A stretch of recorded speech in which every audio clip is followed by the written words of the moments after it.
I've been presented with a question, or perhaps it's more of a profound paradox that I feel many of us have wrestled with in our own quiet moments of reflection. The question is this: I understand, or at least I've been told, that in order to have a deep insight, thinking must stop. But for thinking to stop, there must already be a deep insight. It feels like a perfect trap, doesn't it? A closed loop from which there is no escape. Where, then, does one even begin? And in this very struggle, this effort to achieve insight, to force thinking to be silent, isn't the brain just working to gain something, to arrive at a result? And in that very effort, isn't it preventing the very thing it seeks? This is a terribly human question, and I don't know if I fully grasp all its implications, but I think we must go into it together, very carefully. Do we clearly see, you and I, each of us looking into our own consciousness, that our brain, this magnificent and complex instrument, has become almost entirely mechanical? We may not like to admit it because we pride ourselves on our freedom, our individuality, our spontaneity. But if we are truly honest, we see the repetition. We see how we live in the past, how our beliefs, our conclusions, our reactions are all drawn from the well of memory, making our responses to the present so terribly obvious, so predictable. So perhaps the starting question is not this complex one about insight and thinking, but something much more fundamental, much more direct. What is the meaning of all this confusion, this repetition, this existence? If we could perhaps start from there with a genuine sense of not knowing, and then investigate not just superficially, but deeper and deeper, then we might come upon something which is not mechanical, something which is not born of our own programming. But first, we must confront this fact, the fact that our brains have been programmed to be mechanical. We see it in the world every day, don't we? You insult me, and my immediate conditioned reaction is to insult you back, or to withdraw in fear or anger.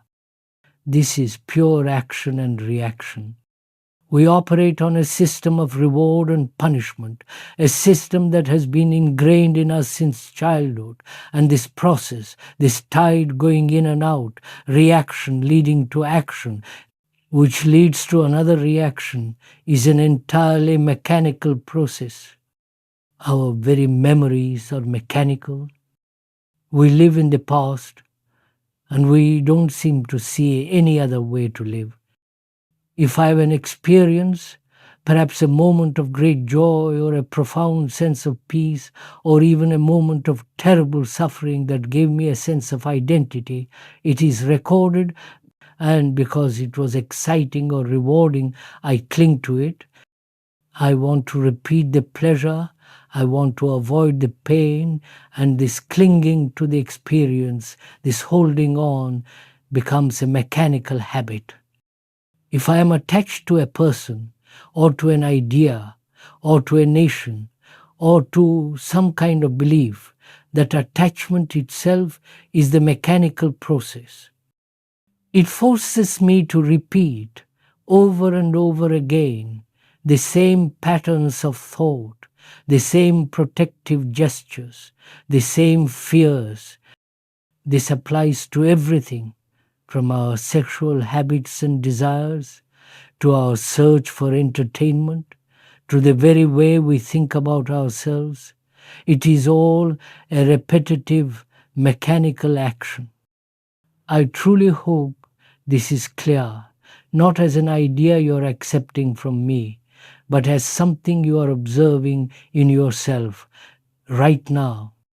If we see this, then the real question becomes, can this mechanical habit, this deeply programmed brain, which has been conditioned over millennia to be mechanical because it is fundamentally seeking security in what it knows, can this process ever stop? We believe repetition offers safety, don't we? Repeating our own prejudices, our own traditions, our own conclusions feels like a mechanical process that gives us a sense of solid ground under our feet.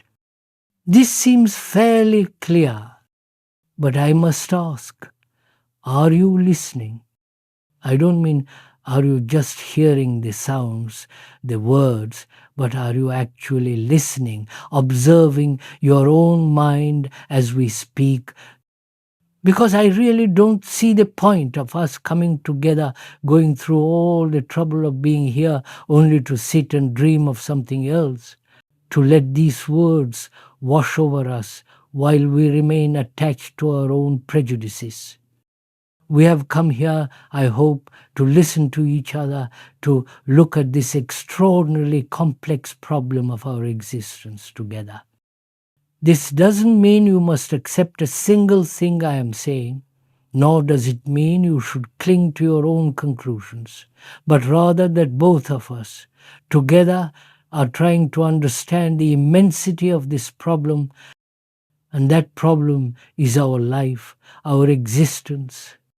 In this daily existence, one finds that the brain, our brain, keeps on repeating the same things over and over again.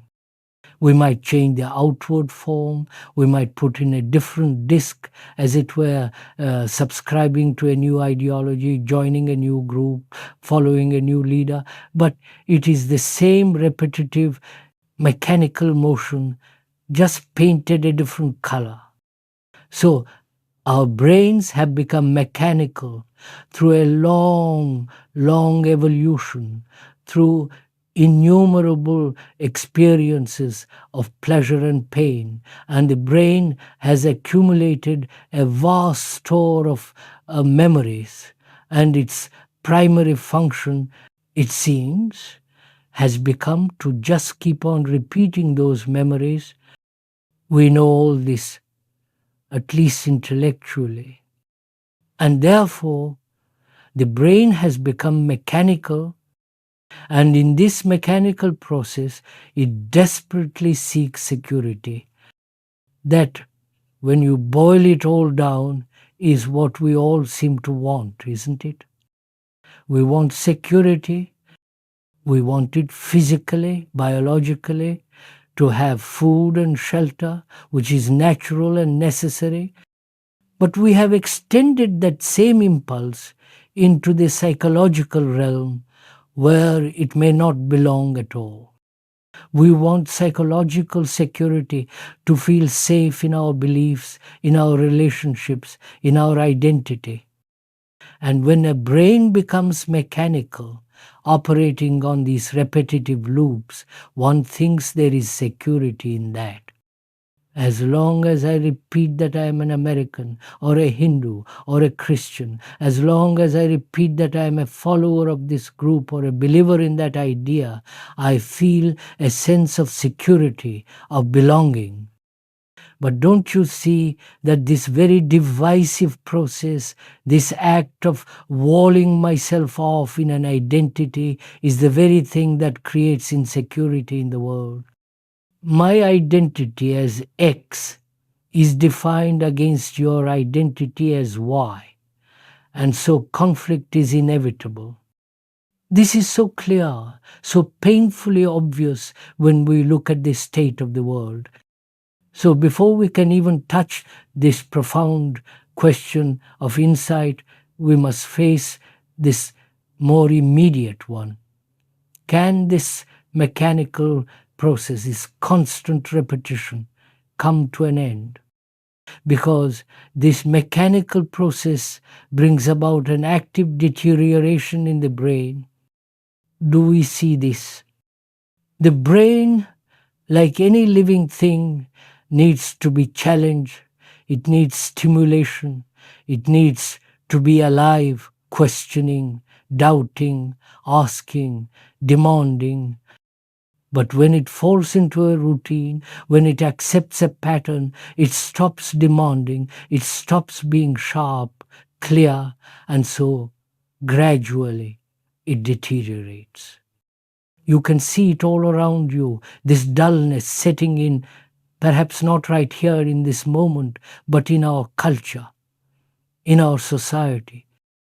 You can see it from the time we are teenagers, forced into a pattern right through to old age, where the patterns have become rigid, unbreakable. I wonder if one is ever aware of one's own brain deteriorating through this constant, comforting repetition.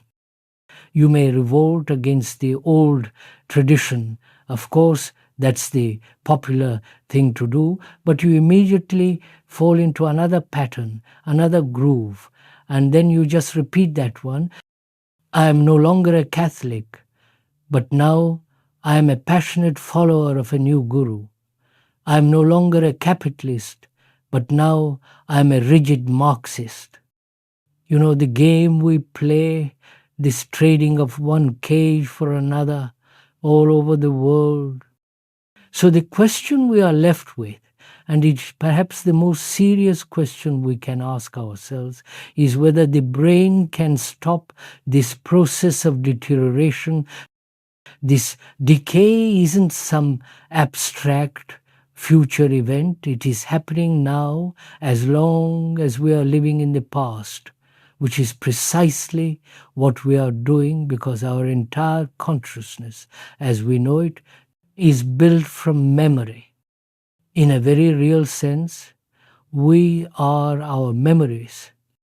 I am not I without the memory of my name, my childhood, my education, my accomplishments, my hurts, my pleasures.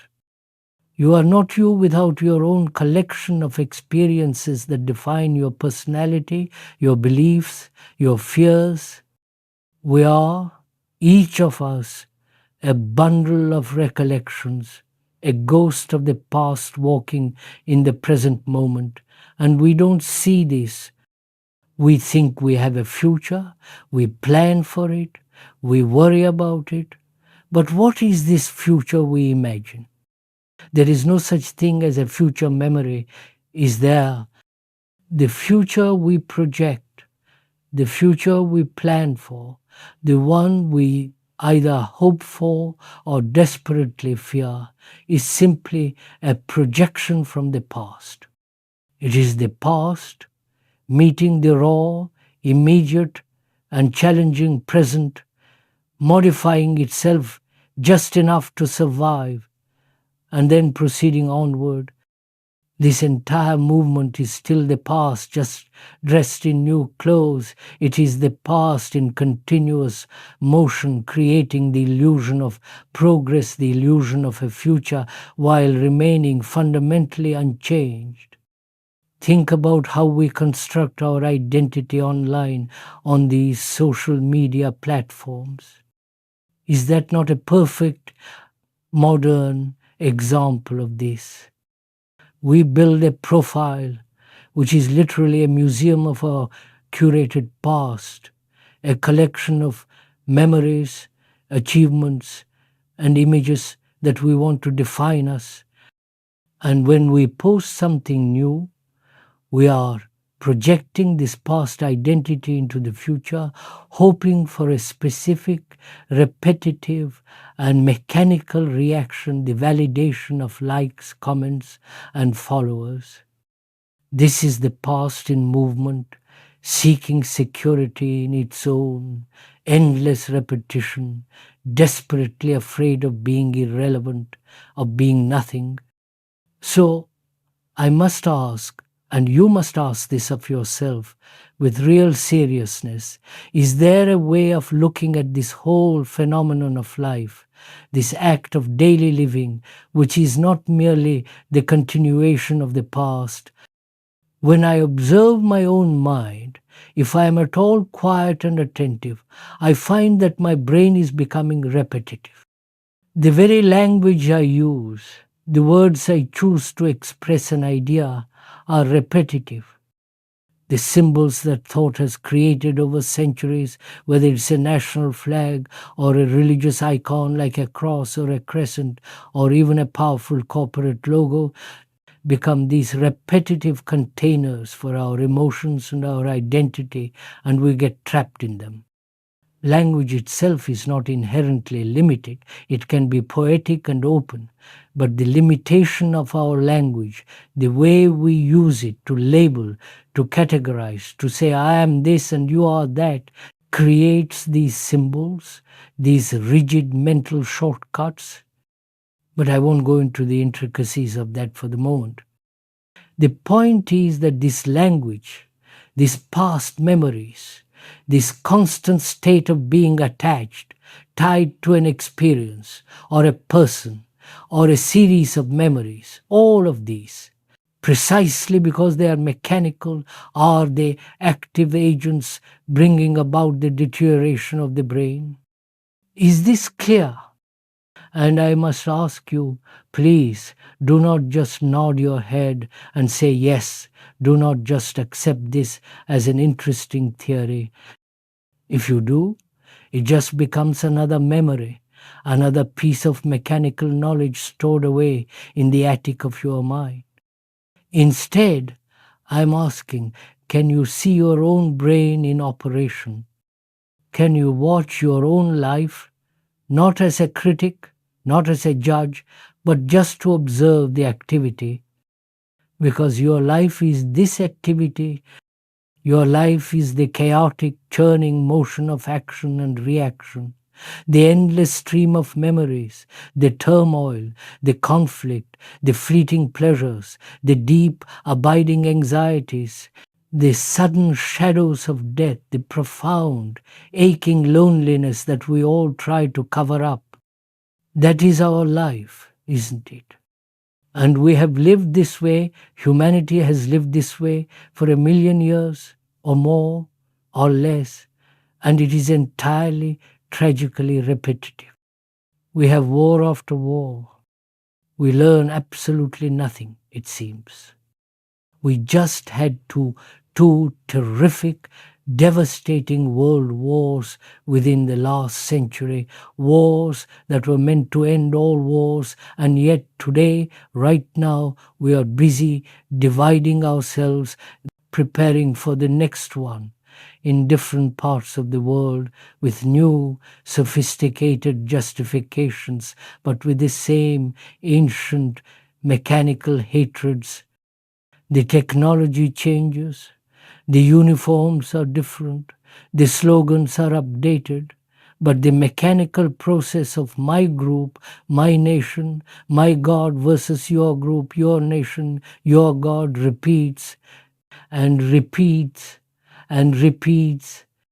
I truly hope you have listened to this, not just to my words, but to the truth of it in the world and in yourself.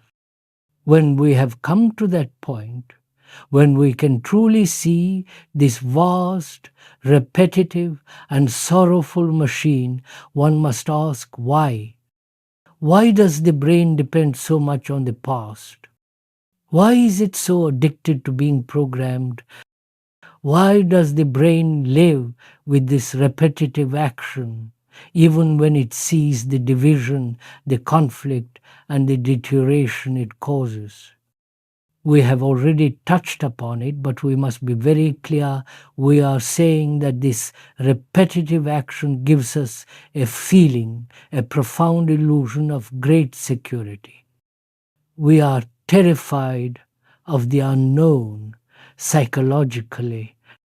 We are terrified of being insecure, of not knowing who we are, of not belonging.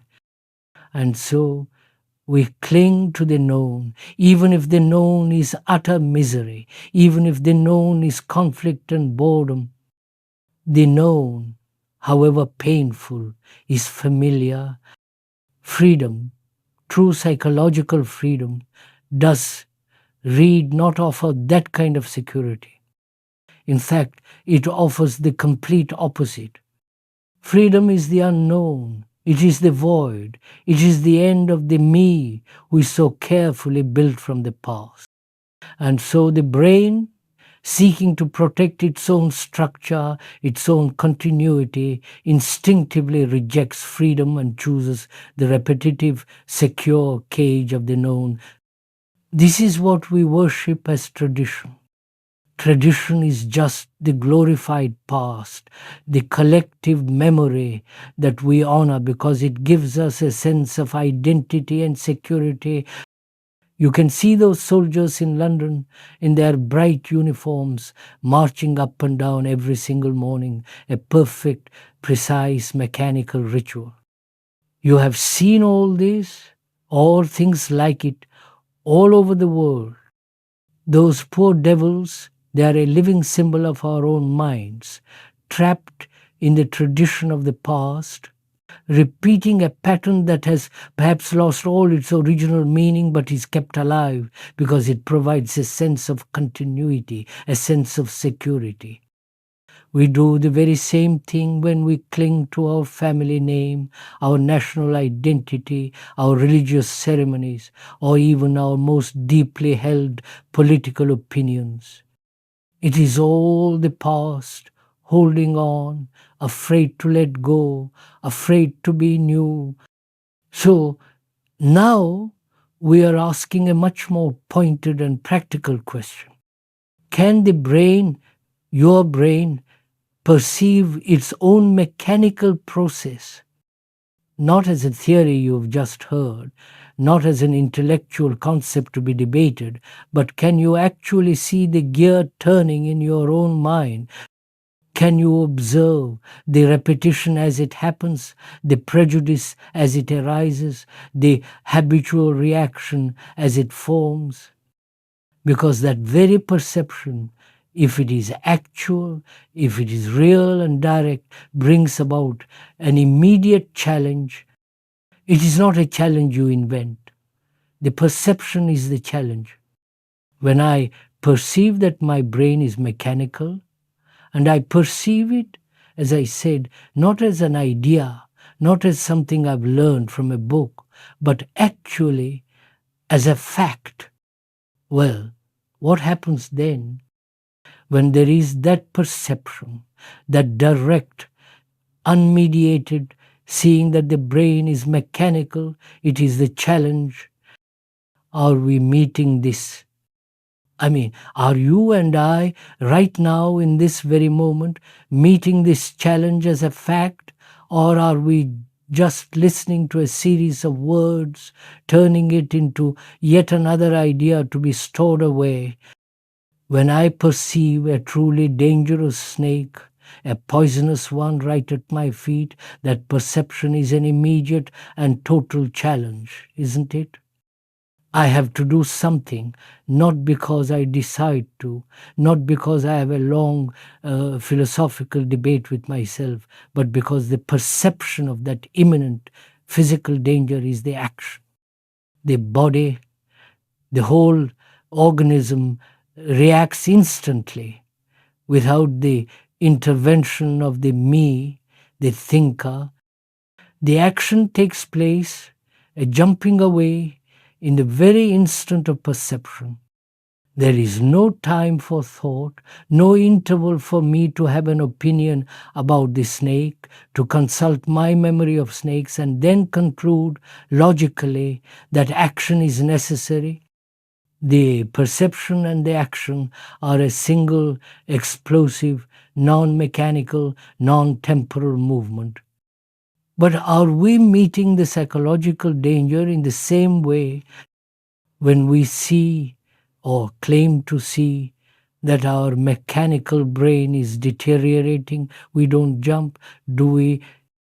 We don't act with that same totality, that same immediate energy. And why not? Because we don't really perceive it as a danger. We perceive it as an idea of a danger, a concept to be considered, a problem to be solved tomorrow. And an idea is a dead thing. It has no energy. It demands no immediate action. And so we continue to sit in the room with the poisonous snake, discussing its markings. Look, it's like this. When one is climbing a mountain, perhaps absorbed in the effort, in the rhythm of walking, and you suddenly come around a sharp bend in the path and you are confronted with a sheer precipice, a vast, terrifying drop into emptiness. That precipice is an absolute challenge. It is not a theory. Your whole body tenses, your heart stops for a second. And in that moment, you either have the capacity, the skill, the freedom to go on, or you get dizzy. You feel the profound vertigo of the unknown, and you instinctively hold on to the nearest rock. You crawl back, terrified, to the path you know. You retreat to the familiar. In precisely the same way, when you perceive, when there is a flash of real perception that your brain is mechanical, that it is caught in a program, you are seeing the precipice, you are seeing the absolute emptiness of the repetition.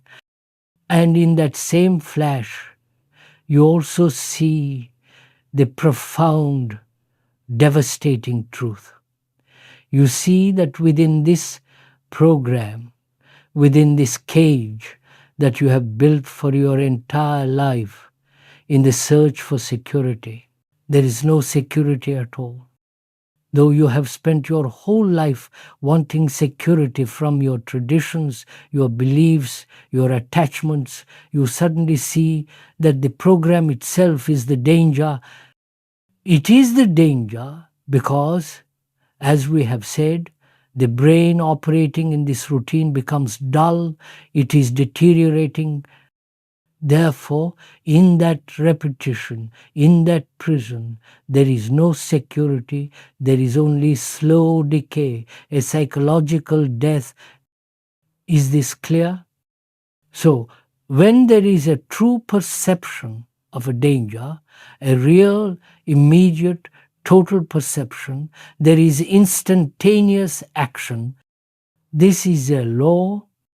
When there is perception, actual perception, that the brain has become mechanical and that this mechanical nature is the ultimate danger, that very perception itself, not the you who perceives, but the perception itself brings about the energy, the fire to end that repetitive action.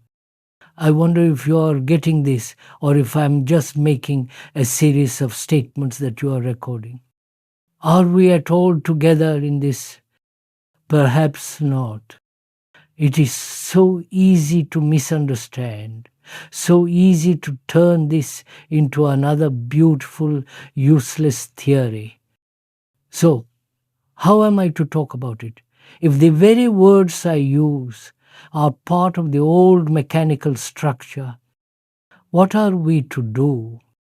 Let's begin again, very simply. First of all, let's just start there. Does each one of us realize, not just agree, not just nod, but realize in our hearts, in our bones, that our brains have become mechanical? Do you see the repetition in your daily life, in your relationship, in your job, in your beliefs, in your pleasures and your hidden fears? And it doesn't matter who you are, that is the real tragedy of it. You might be a brilliant philosopher or a Nobel-winning scientist. Your very brilliance rooted in the mechanical precision of logic and memory. You might be a powerful businessman, repeating the patterns of acquisition and success that have worked for you in the past. You might be a devout follower of some guru, mechanically repeating their words, their rituals, their gestures, finding great comfort in that obedience. You might belong to some ancient, organized religion, Or you might be a fierce atheist who mechanically rejects it all. It makes no difference. The process is the same. And as long as that mechanical process is the root of your consciousness, as long as that program is running your life, the brain must deteriorate because it is not living, it is merely functioning. It is not free. Therefore, it is only in freedom that the brain does not deteriorate. Only in freedom is there that quality of freshness, that newness, that vibrant, unprogrammed aliveness.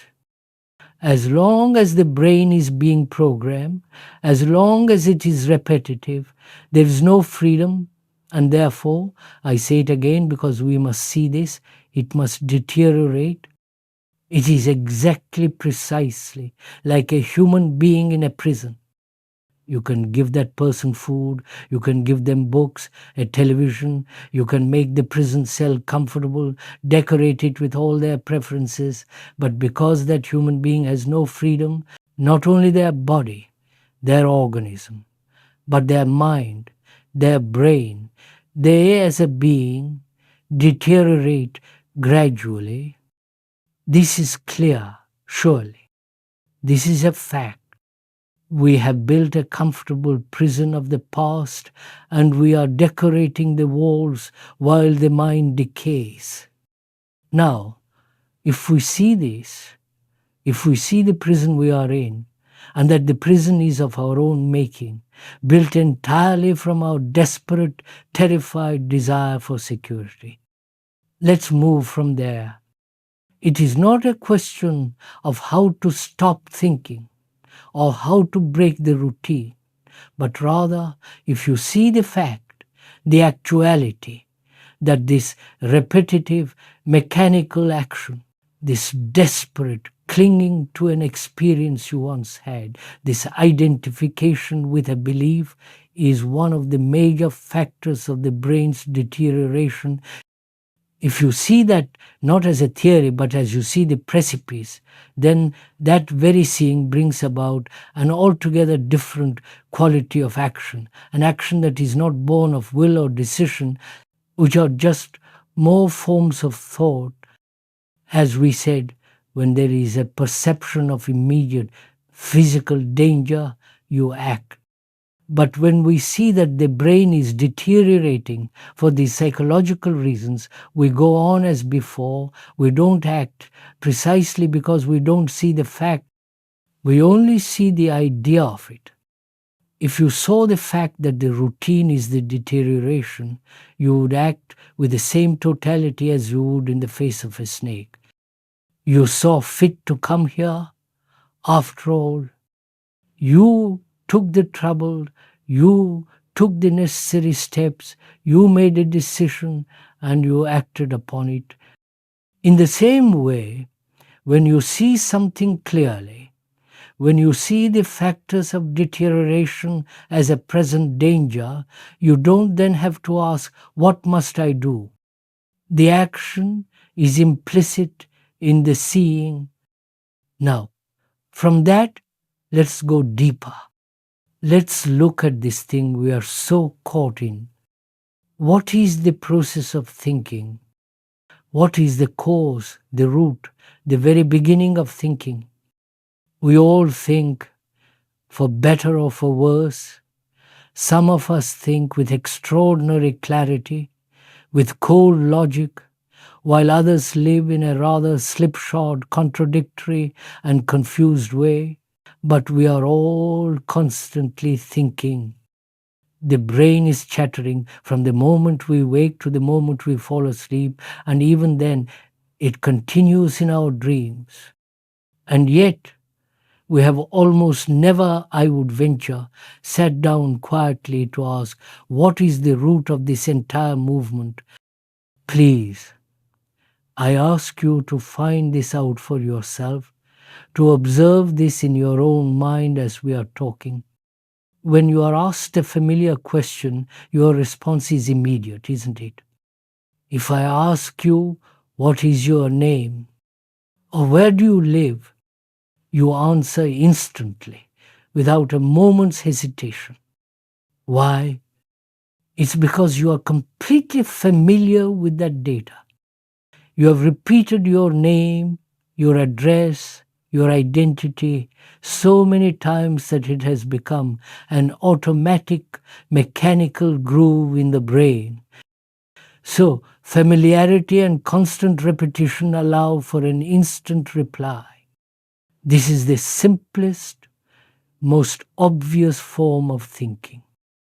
But now, suppose one asks a little more complex question, a question that isn't on your list of automatic replies. Perhaps I ask you about a complex political issue or a personal question about your motivations.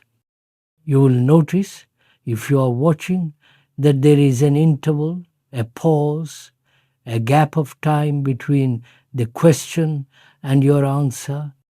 In that interval, what is taking place, in that sliver of time, you are searching your memory, you are looking through the files, the database of your own experiences and knowledge, you are comparing, judging, weighing, you are thinking, I wonder if this is the right answer or the wrong answer.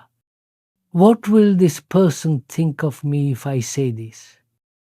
This interval, this time gap, is the movement of thought, the brain rummaging through its own accumulation of the past, whether that's in its own memory or in an encyclopedia or in our modern world, on the internet.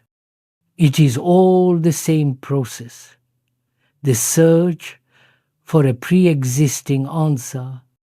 Then suppose one asks a very, very complex question, perhaps a technical one like what is the exact distance from here to Mars? Or a profound one like what is the meaning of life? And you are confronted with the limits of your own knowledge and you say, quite honestly, I don't know. What is this state of I don't know? It is the recognition that your memory bank, your database, does not contain the requested information.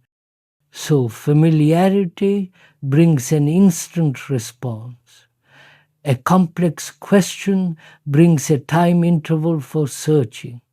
And a very complex question brings the admission, I don't know.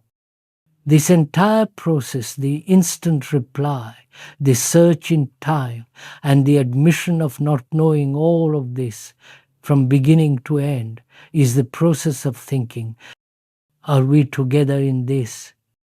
And this thinking can run along a very particular line.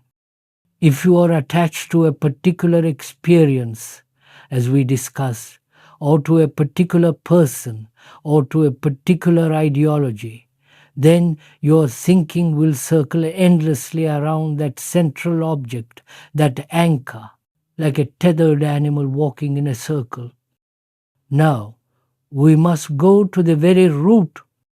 This entire process is based on memory. If you had no memory at all, you could not think. You wouldn't know your name, you wouldn't know your language, you would have no words, no images, no past. So, thought is the response of memory. And what is memory? Memory is gathered in the brain as knowledge. And where does this knowledge come from?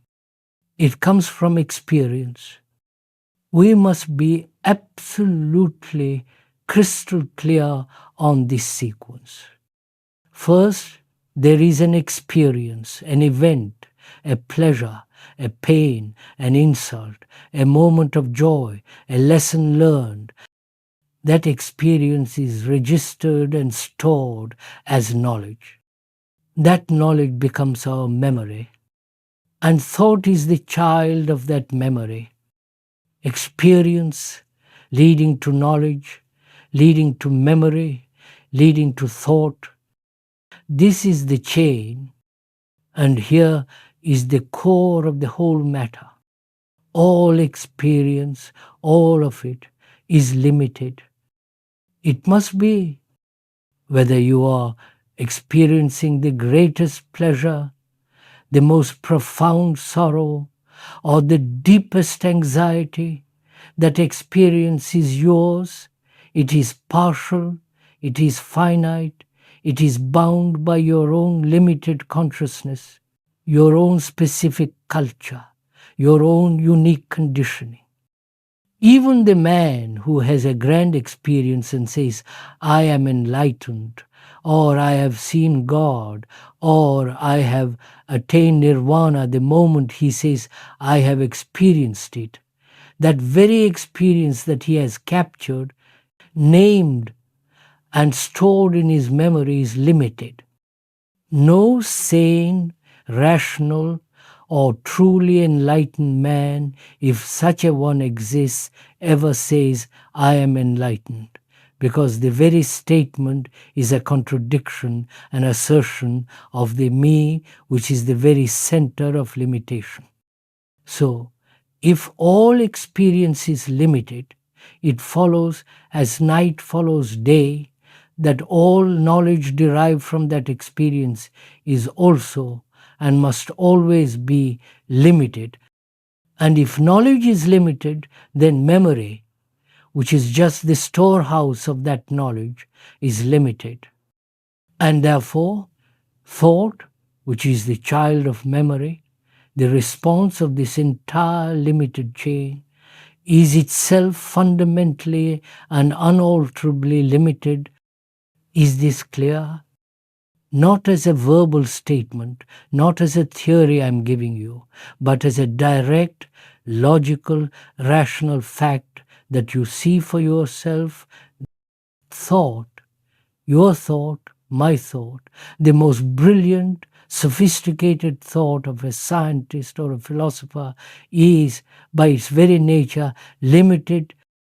Now, what happens when this limited instrument, thought, becomes the supreme master of our lives?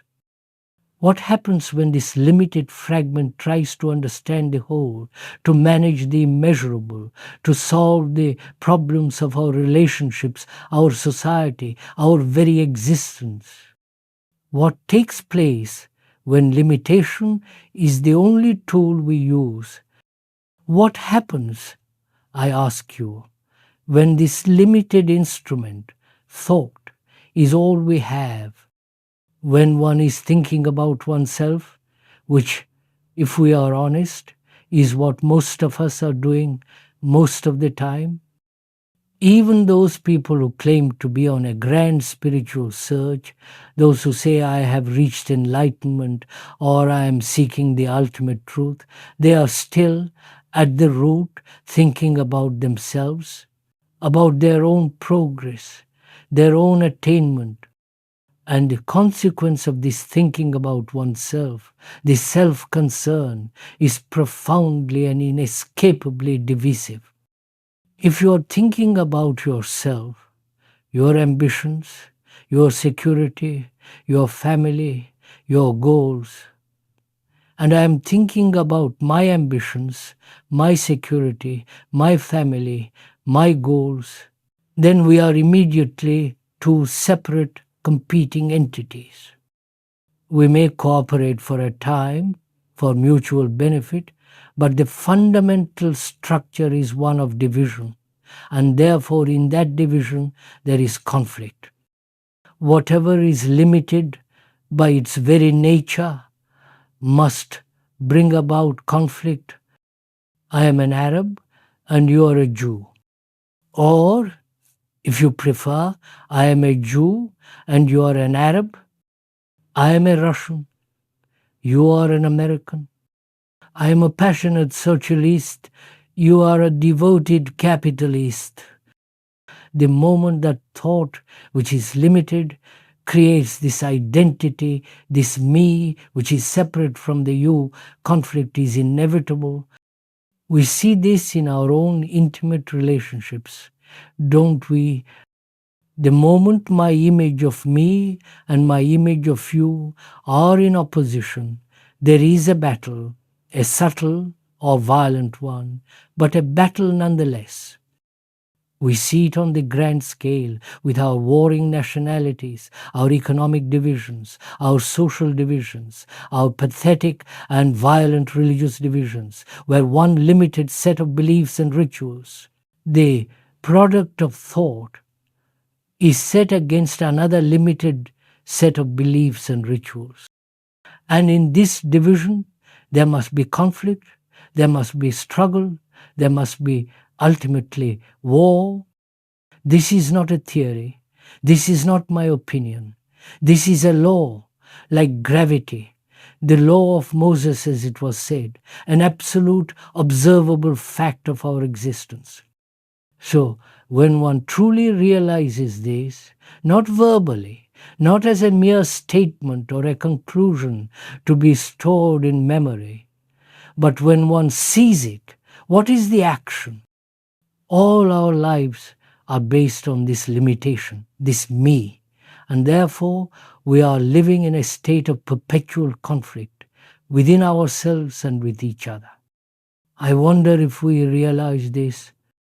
If one sees this, if there is a true perception of this fact, what takes place, it is not a question then of how do I stop thinking, which is just another mechanical, limited question born of the same divided mind. The question is, when you see this truth, what happens? This is where we must be extraordinarily clear. When one makes a statement, as I have, that wherever there is division, there must be conflict, is that a fact to you, or is it merely an idea? Is it something you see the living, immediate reality of, or is it just a concept you are hearing? This is the most important distinction. A fact, as we said, is a challenge. A snake at your feet is a fact and you move, but you can draw a picture of a snake or read a description of a snake, and that is just an idea. You can live with the idea of the snake forever and feel no danger. Therefore, you are living with a non-reality, you are living away from the fact. So, which is it that we are doing right now as you are sitting there listening? Is it a fact to you, as real as your own hunger, that your psychological division is the conflict of the world? Or is it just an idea that you are finding interesting, a concept to be analyzed? If it is a fact, it is so. If you see that you are standing at the edge of a precipice, that is a fact, and you will move away. You will not argue about it. You will not form an opinion. The fact is the challenge which you must answer. Are you answering? Or are you looking at this precipice and saying, that's a very interesting philosophical precipice. I wonder what the danger will be. I should probably think about it more. You see the absurdity. And so, it is not a question of thought stopping, but of seeing the fact of thought's limitation. And the perception of that fact in itself brings about a movement, an action, which is not of thought.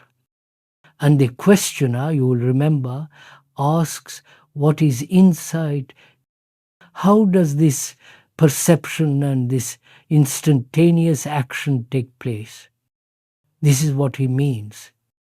Is there an action which is not based on memory, which is not based on the past? Please, I am asking you to ask this question of yourself deeply. Is there any action in your life which is not based on past memories, past experiences, and therefore on thought?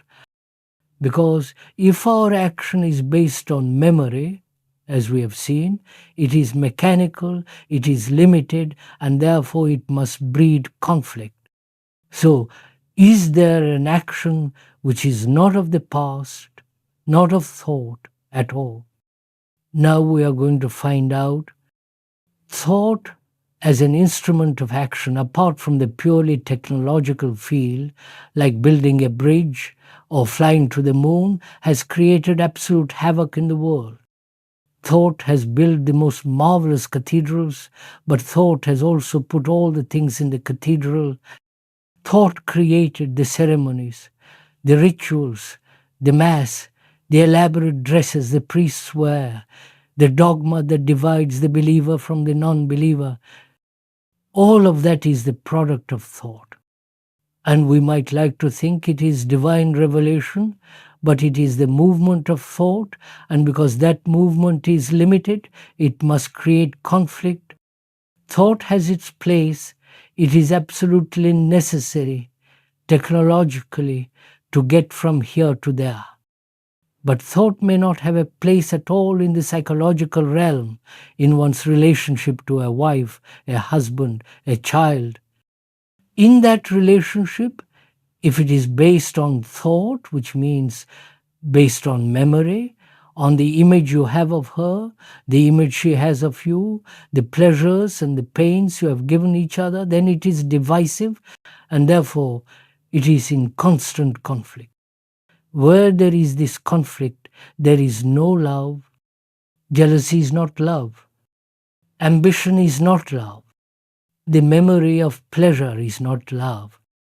So, find out for yourself whether there is an action which is not based on thought, and I, the speaker, say there is. But please, do not accept my word. Doubt what I am saying. Question it. I am no authority. I say there is such an action, and we can find it perhaps by looking at it differently. Be skeptical, but look.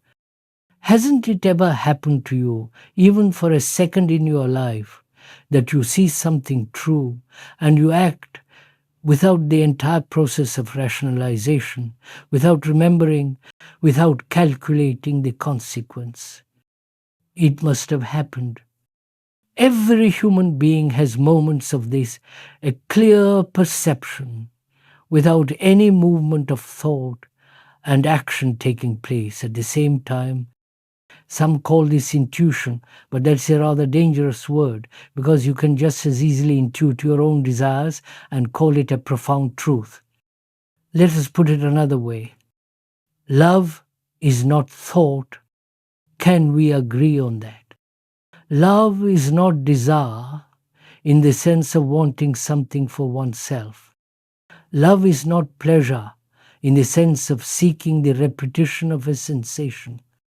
Love is not ambition, it is not jealousy, it is not hate. So, perhaps it is only through the negation of what love is not that the positive is. Can we do this?